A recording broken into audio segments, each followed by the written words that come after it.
James Holden in the first novel came across as a fairly generic goody two-shoes. Caliban's War sought to undo that by first changing the character and then understanding why the character changed in order to then change him back. Holden's background was as the only child of a polyamorous union, placing him in the uncommon earther position of not being part of the ruling class, politically or economically, but not confined to the near destitution so common for the rest of that society, at least as we have seen it. Amos emerged from the latter, and as we see, he's comfortable with both violence and death, and yet is prepared to unleash 7 kinds of hell over the mistreatment or endangerment of children. Amos isn't possessing of a strong moral code in what we've seen, he simply responds to what he finds beyond the pale. But Holden occupies an odd position. While Amos is of Earth, a planet seen by Mars and the Belt as the biggest exploiter, Amos has clearly never been in the position to benefit from any such exploitation. And while Mars is also seen as an exploiter by the Belt, Mars sees Earth as a decadent and backwards-looking connection to the past, which bullies the rest of the system only because of that past. Julie Mao recognized this, and it motivated her to give up her old life to fight for the Belt, something others of her class often did for a time as a reaction to that class guilt before they longed for the benefits of the position that their class offers. Or going back because of kidnap jobs, of course.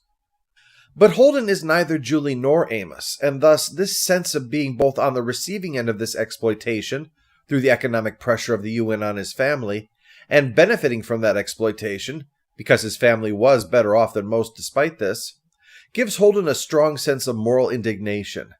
He's been stepped on enough to know to hate it, but not so often that his motivations aren't colored by a sense of victimhood or need for retribution.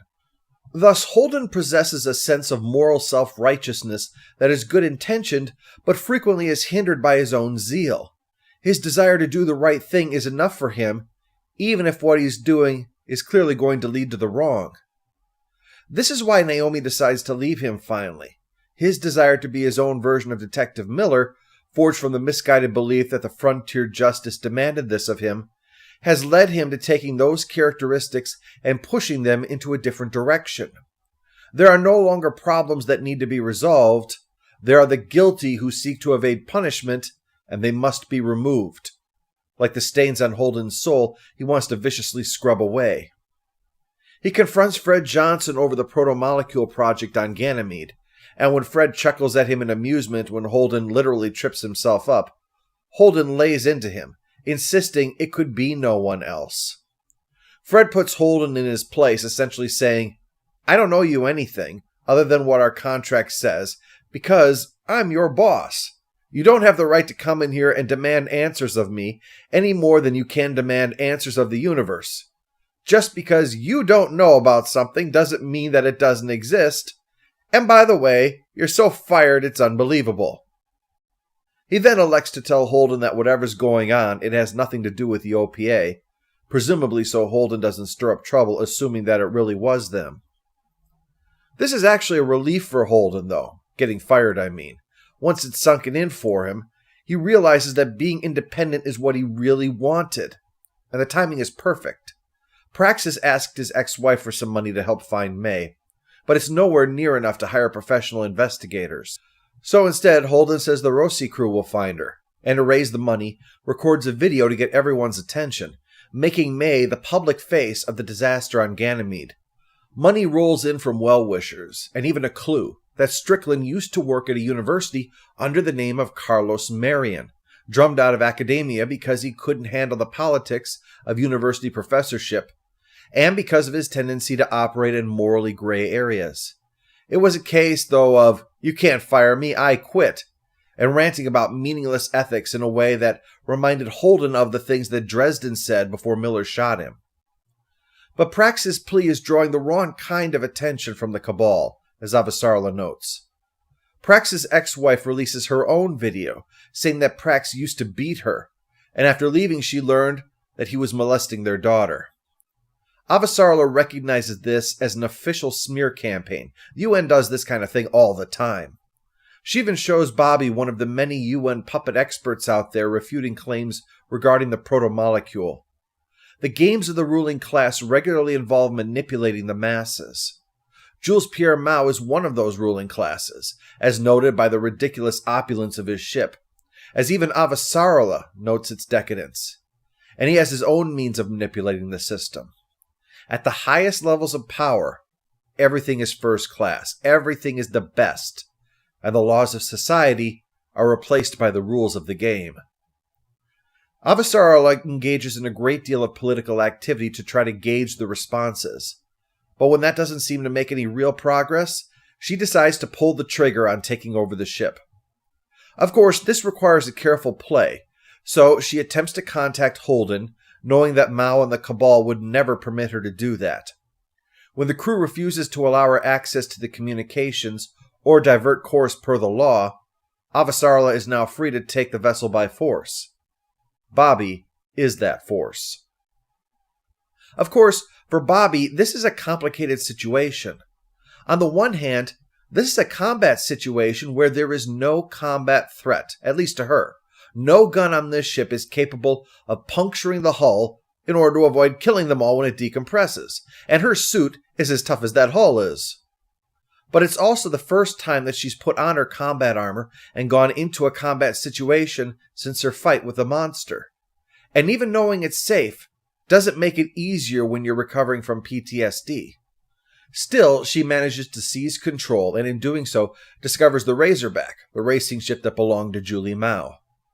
Avasarala wants to meet with Holden and the crew, and this is the only thing that can get her there in time to do it.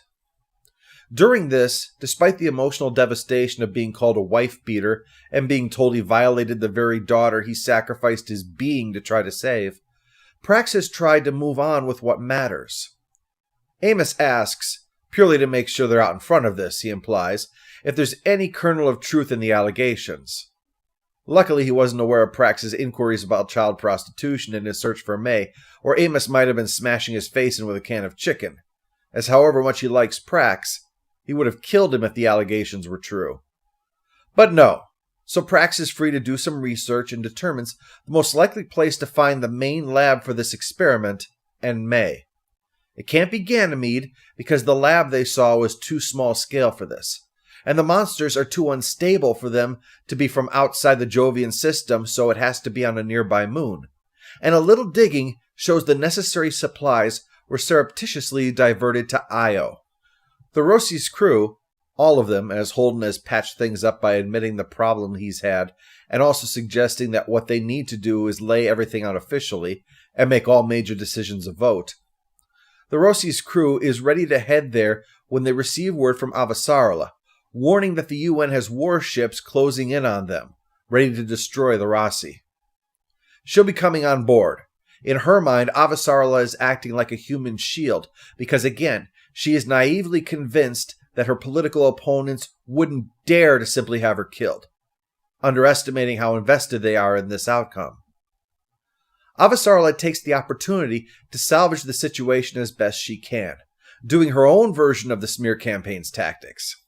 She pretends that her meeting with Bobby and Holden is a joint UN-Martian OPA summit to give it a smell of officiality and unity, and then unequivocally backs up Prax by saying that his ex-wife has a noted history of severe mental illness, and the story was a disgusting exploitive fabrication by the media, smearing a good man. While this helps restore an innocent person's reputation, it shows that point of exploitation, as Prax's ex, whatever faults she might have, has been turned into a pawn to be used and tossed aside when convenient. The same is true of Avasarala's former secretary, who was used, but then thrown out and not rescued by those that he'd been worked with, as he is merely a tool. As Bobby had observed about Mao, when you are as powerful as him, laws don't matter anymore. The system operates differently at the highest levels of political and economic power, with no concern for the impact that has on the powerless. This is where Avasarala's mistaken belief in her invulnerability likely comes from. Those bad things happen to regular people, not people at the top. To fill the crew of the Rossi in, Avasarala shares the video of the Ganymede attack, and Prax, who had studied the publicly broadcast Eros footage, notes the bomb is indeed a failsafe, used when the creature attempts to get off its leash.